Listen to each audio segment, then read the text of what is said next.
All this talk about Bloomberg. All this riveting talk about Michael Bloomberg. And how Michael Bloomberg, it's amazing how many people are all of a sudden so affectionate and supportive of Michael Bloomberg. I had no idea he was so popular with the Democrats. I thought we didn't like rich billionaires who were bigots and misogynists and elitists. Yeah, I thought we were against that. I thought that's what we've been saying Trump was. Oh, so as long as it's a D on the name, by the way, he changes his name tag whenever he feels like it. One minute he's a Democrat, next minute he's a Republican. Then he's an independent. Then he's a Republican. Then he's a Democrat again. Don't matter. He got money. All we care about is the fact that he has dough, long dough.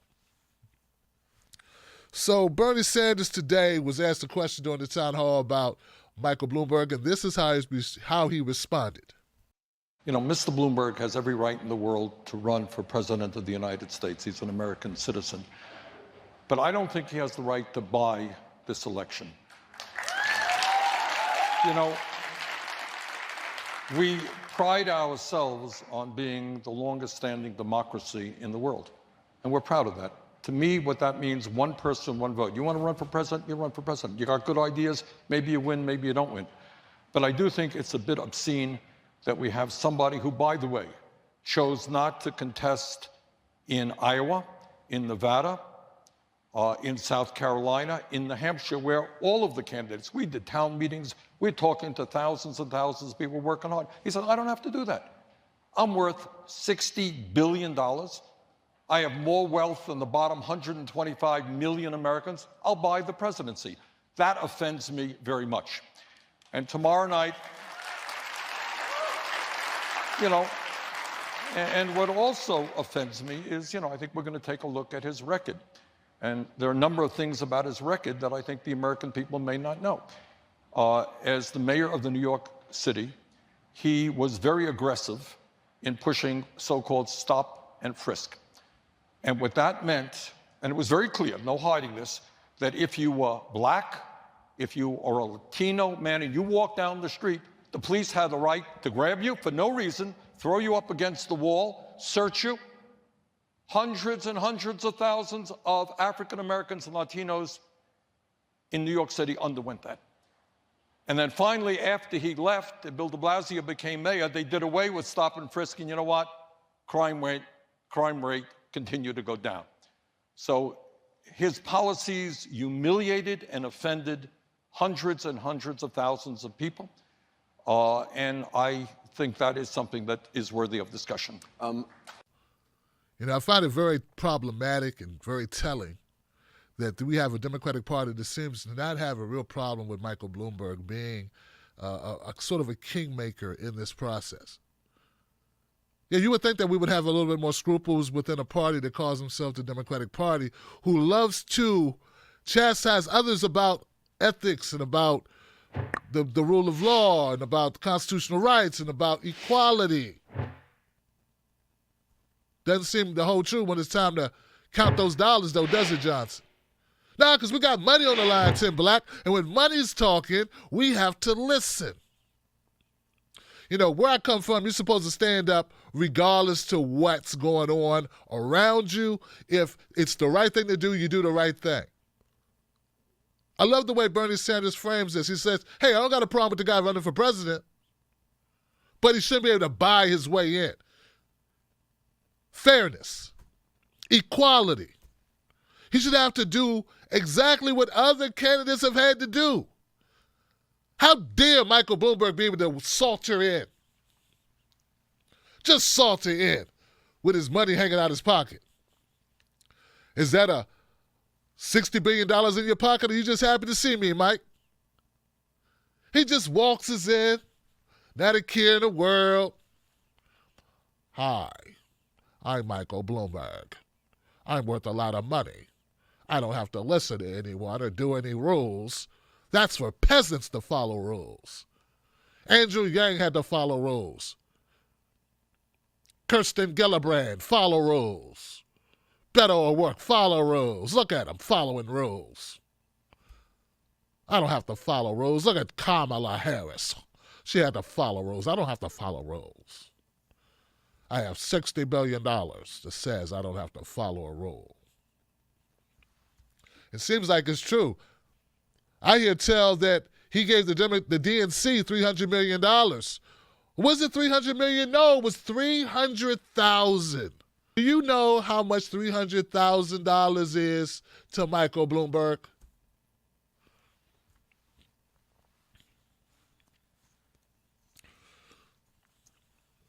It's like this. It's trash. It's nothing to Michael Bloomberg. The man's billions make billions. So he's able to buy his way into the debates, put himself on the world stage without having to campaign, without having to stand. You know, this is so offensive, guys. Let me lay into this a little bit. Like, Joe Biden is not one of my favorite people, but he's a human being who has put himself on the campaign trail. Think how well Joe Biden would be doing right now if he hadn't had to campaign. This be a different election, wouldn't it, Johnson? Part of the reason why Joe Biden is tanking is because he had to go before people and talk. It is a basic, fundamental part of the campaigning process that you have to be in front of voters. To be able to campaign by checkbook alone, by digital image alone, is a preposterous idea. It is a betrayal of our democracy. It is a lousy route. It's a cheapskate route. It is a sneaky, conniving, backstabbing, slippery, snaky, slithering, pathetic way in order to try to run an election, to try to steal an election. And you know what's even worse than a person who does something as underhanded as try to steal an election, trying to steal their seat, not earn their seat? You know what's even worse than that? The people that would allow him to do it. Yeah, because we can say whatever we want about what somebody wants to do. People want to do horrible things all the time. I know sometimes I'm driving and I'm on the right. I'm in the slow lane for whatever reason, and I see somebody on his shoulder trying to skip the traffic because there's an accident up there, and they try to skip the traffic. I'm looking over. I'm like, hey, you need to have your ass in line with the rest of us. Who you think you are? That's Michael Bloomberg time 1,000. Because see, to Michael Bloomberg, rules don't apply to him. Bernie Sanders is right. If he wants to be in this race, that's his right. As a U.S. citizen, he has the right to run. I'm not trying to deny Michael Bloomberg his right to run. What I'm saying is he does not have the right to project himself into this race, to insert himself into this race without doing everything or the things, the cumbersome, the trips, the look, Bernie Sanders, God bless him, the man had a heart attack on the campaign trail. And you mean to tell me Michael Bloomberg, he didn't have to campaign at all? He didn't have to put himself through the rigors of jumping around state to state? I saw Elizabeth Warren losing her voice on the campaign trail, sounding like Raspy from the Little Rascals. Froggy, that's it, Froggy.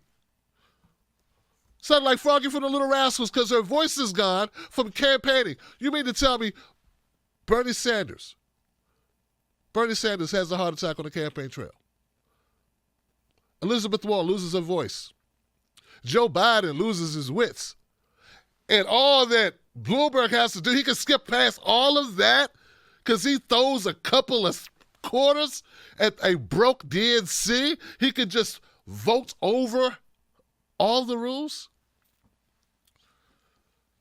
This is, someone said, Tim Black, what's going on is Donald Trump destroyed the Republican Party, and Michael Bloomberg is destroying the Democratic Party. And all I'm going to tell you is that I don't think the Republicans had a choice. The Democrats have a choice, and they're choosing Bloomberg. They are choosing to allow this. And we can blame Tom Perez solely if we want to, make him the scapegoat. We know Tom Perez don't really make decisions. Come on, man. Tom Perez is not making a decision about who gets to be on that debate stage. Not really. I mean, we can pretend, we can suspend reality if we want to. We can pretend Tom Perez owns the DNC. He don't own the DNC. He barely owns the suit he wears. Nah, he's a guy carrying out instructions from the Democratic elite. Michael Bloomberg running in this race, jumping in front. Running in the race is one thing, but jumping, being able to get on the debate stage should never happen. And it only serves to further undermine the Democratic Party. So when the Democrats talk about how they're upset that people are badgering them online, when they talk about they don't understand what happened, don't blame Russia. Don't blame some Facebook ads that took place after the election. Don't blame mindless trolls or faceless trolls. Blame bad decisions, horrible decisions like this one. A decision that says, wait, we're going to, and for a worse, there couldn't have been a worse person. You know, I'd be upset if it was Mother Teresa that they're doing this for. I'd be like, Mother Teresa need to get her butt in line and work like the rest of us. But you mean the guy who's on record saying that one black kid is just the same as another black kid and they're all guilty, assume guilt, not innocent? That was the mayor of New York? Throw him up against the wall? Search him? This is the guy you throw your party away for? And I believe they all throw their party away with this. It's sad. It's beyond sad. It's humiliating. It's humiliating to all the good people that call themselves Democrats. There are a lot of good people that call themselves Democrats. I can't call myself a Democrat. Case in point, Michael Bloomberg. I mean, there are people who will fight for their party. They believe in their party. They want their party back. But when you make decisions that allow Michael Bloomberg to leapfrog and jump into this race and totally disrespect. Just imagine you have been working your butt off for over a year. Like I pointed out, me, not a John Delaney fan. John Delaney camped out in Iowa for a year and a half, almost 2 years, working his butt off. He's another guy with a lot of money, but he went to work. He worked. He didn't just jump in at the last minute and say, put me in the debates. Here goes some money, dummy. Put me in. It's disrespectful as hell. The only saving grace to any of this is that hopefully there'll be some tough answers or tough questions posed to Michael Bloomberg. But I doubt it because Michael Bloomberg is worth so much money. I doubt the moderators at the debates will have the gall, the unmitigated gall, the challenge to double challenge Michael Bloomberg on that debate stage.